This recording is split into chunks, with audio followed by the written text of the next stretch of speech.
नमस्कार। आकाशवाणी से प्रस्तुत है समाचार संध्या।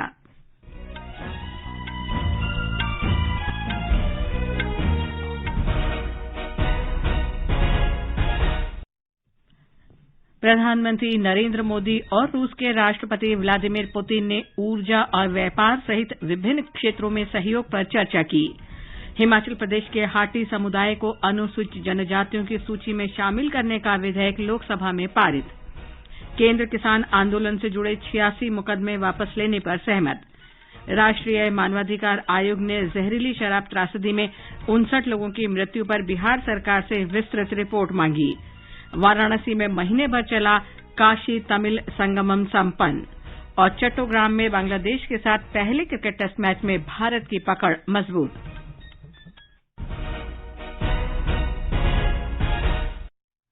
समाचार संध्या के साथ मैं लवली निगम। प्रधानमंत्री नरेंद्र मोदी ने आज रूस के राष्ट्रपति व्लादिमीर पुतिन से टेलीफोन पर बातचीत की। दोनों नेताओं ने विशेष रणनीतिक साझेदारी के सिद्धांत पर विकसित होते द्विपक्षीय सहयोग पर संतोष व्यक्त किया।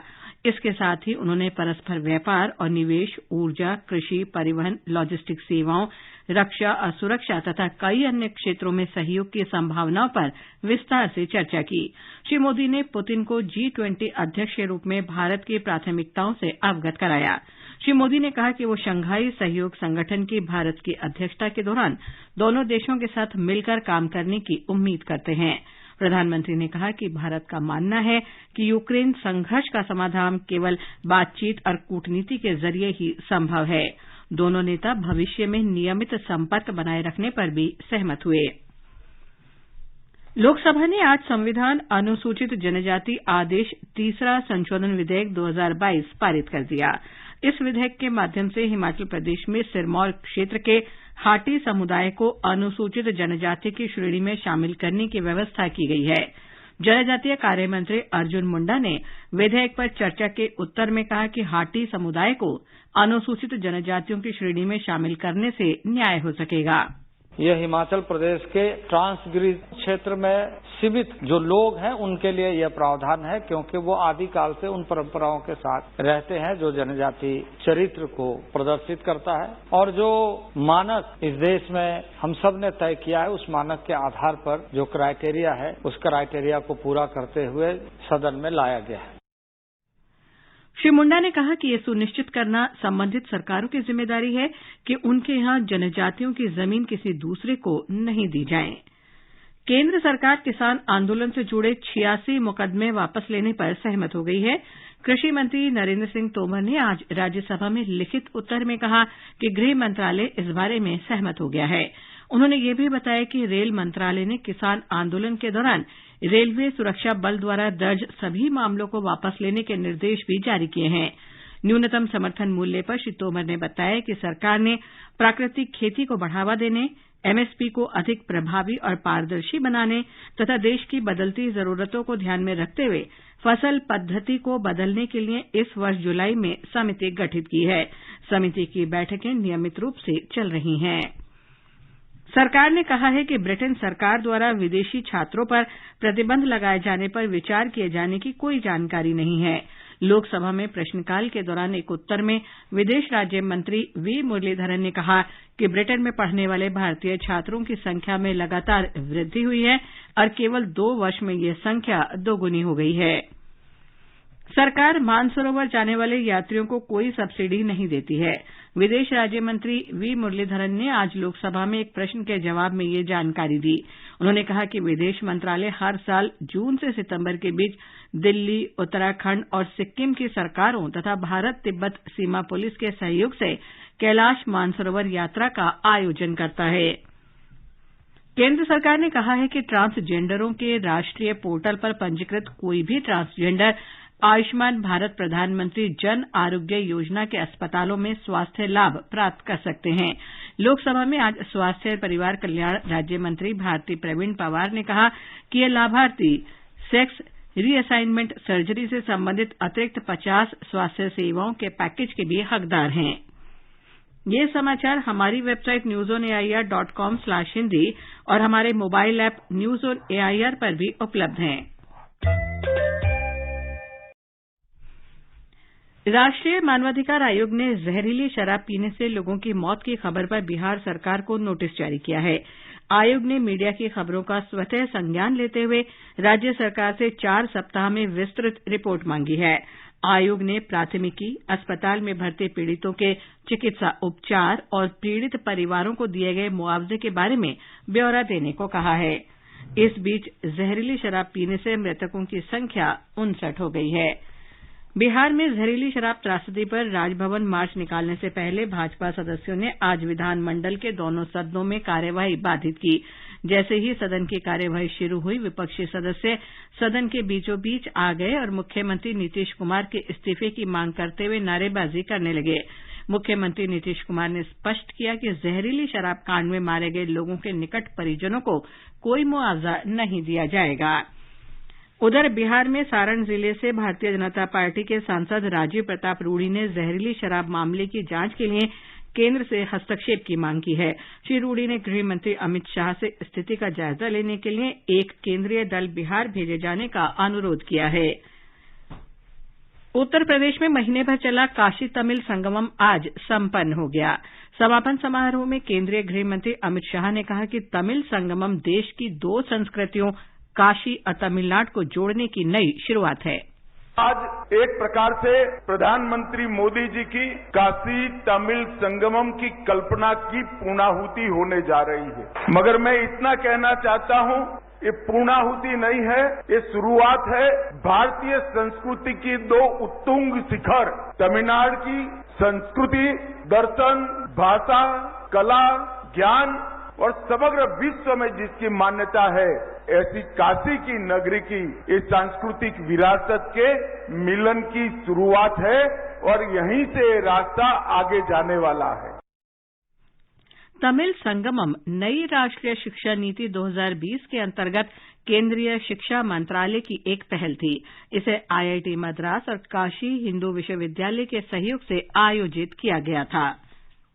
भारत की ज्ञान परंपरा के 2 प्रमुख केंद्रों काशी और तमिलनाडु के बीच माह भर तक चलने वाले कार्यक्रमों की शुरुआत पिछले महीने की 17 तारीख को हुई थी। इसी दिन 200 से अधिक यात्रियों को लेकर एक विशेष ट्रेन तमिलनाडु से काशी के लिए रवाना हुई। पिछले 1 महीने के दौरान ठीक इसी तरह के 12 समूहों में करीब 2500 लोग तमिलनाडु से काशी के भ्रमण पर आए। काशी तमिल संगमम के दौरान वाराणसी में सांस्कृतिक कार्यक्रमों के अलावा शैक्षणिक सत्र, प्रदर्शनी, खेल, फिल्म और व्यंजन जैसे विविध क्षेत्रों के आयोजन भी हुए, जिससे काशी और तमिलनाडु के लोगों को एक दूसरे के बारे में और नजदीक से जानने का मौका मिला। तमिलनाडु से यात्रियों को काशी तमिल संगमम में शामिल होने के लिए वाराणसी लाने वाली विशेष ट्रेन अब पूरे साल चलेगी। वाराणसी में मनीष सिंह के साथ आकाशवाणी समाचार के लिए गोरखपुर से आदित्य शुक्ला। भारत ने संयुक्त राष्ट्र सुरक्षा परिषद में पाकिस्तान के विदेश मंत्री बिलावल भुट्टो की अपमानजनक टिप्पणी को बेहद असभ्य और घटिया दर्जे का बताया है। विदेश मंत्रालय के प्रवक्ता अरिंदम बागची ने आज कहा कि पाकिस्तान ओसामा बिन लादेन को शहीद बताकर महिमा मंडित करता है और लखवी, हाफिज सईद, मसूद अजहर, साजिद मीर और दाऊद इब्राहिम जैसे आतंकवादियों को पनाह देता है। उन्होंने कहा कि कोई अन्य देश इस बात पर गर्व महसूस नहीं कर सकता कि उसके यहां ऐसे 126 लोग और 27 संगठन हैं जो आतंकवादी ठहराए गए हैं। सूचना और प्रसारण मंत्री अनुराग सिंह ठाकुर ने भी बिलावल भुट्टो की टिप्पणी को बेहद शर्मनाक बताया। 1971 की हार से और आतंकवाद का गढ़ और जमीन और जननी पाकिस्तान से ध्यान भटकाने के ऐसे प्रयास किए। देखिए, ओसामा बिन लादेन को यूएस ने घर में घुसकर मारा और भारत ने भी सर्जिकल स्ट्राइक घुसकर की आतंकवादियों के खिलाफ। अब किसके घर में घुसे, आतंकवाद कहां पर था, इस पर तो पाकिस्तान कहीं अपना मुंह छिपाने लायक नहीं बचा है। और केवल बयान खराब देकर अपना पिंड छुड़ाने का काम करेंगे तो होगा नहीं। रेलवे के प्रशिक्षुओं ने आज राष्ट्रपति भवन में राष्ट्रपति द्रौपदी मुर्मू से मुलाकात की। इस अवसर पर राष्ट्रपति ने कहा कि रेलवे कामकाजी दैनिक यात्रियों के लिए जीवन रेखा के समान है। उन्होंने कहा कि रेलवे के अधिकारियों के कंधों पर बड़ी जिम्मेदारी है क्योंकि वे यात्रियों की आजीविका कमाने में मदद करते हैं।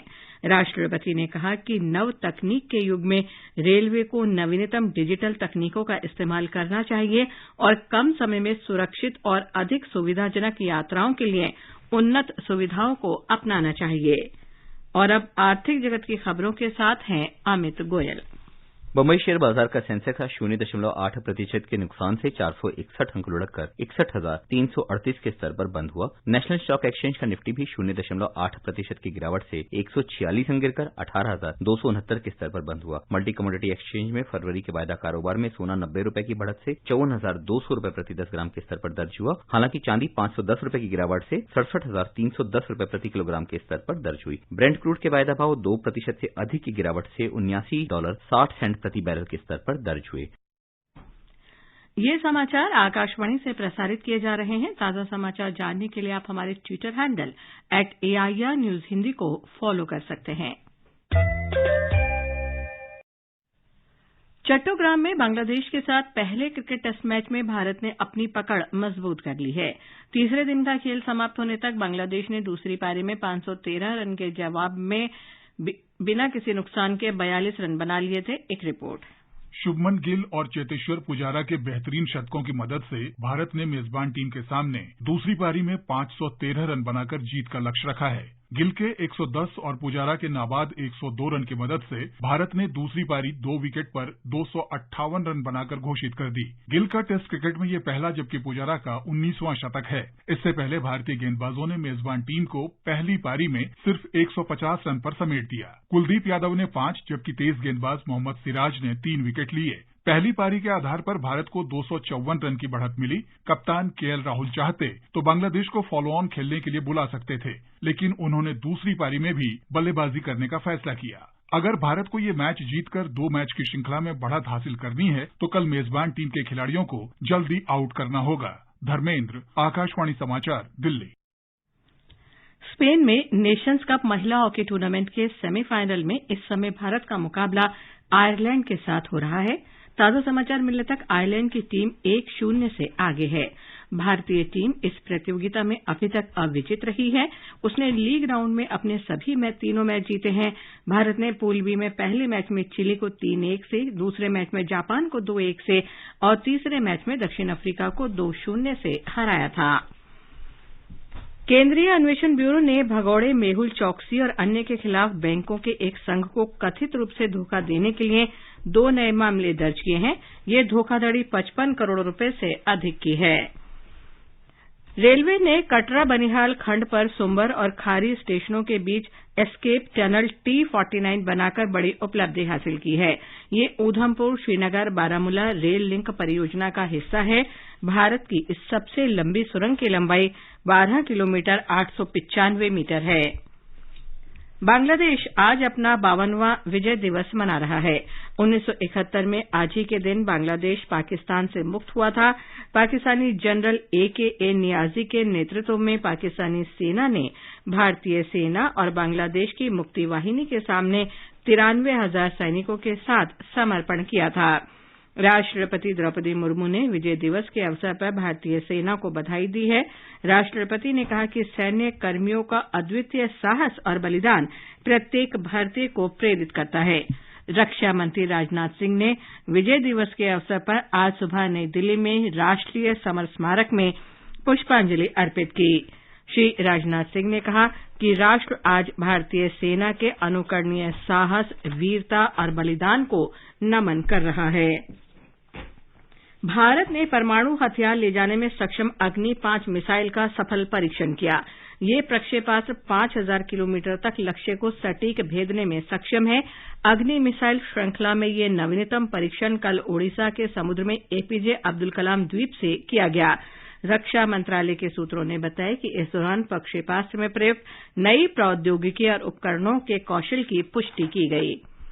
अंत में मुख्य समाचार एक बार फिर। प्रधानमंत्री नरेंद्र मोदी और रूस के राष्ट्रपति व्लादिमीर पुतिन ने ऊर्जा और व्यापार सहित विभिन्न क्षेत्रों में सहयोग पर चर्चा की। हिमाचल प्रदेश के हाटी समुदाय को अनुसूचित जनजातियों की सूची में शामिल करने का विधेयक लोकसभा में पारित। केंद्र किसान आंदोलन से जुड़े 86 मुकदमे वापस लेने पर सहमत। राष्ट्रीय मानवाधिकार आयोग ने जहरीली शराब त्रासदी में 59 लोगों की मृत्यु पर बिहार सरकार से विस्तृत रिपोर्ट मांगी। वाराणसी में महीने भर चला काशी तमिल संगमम संपन्न।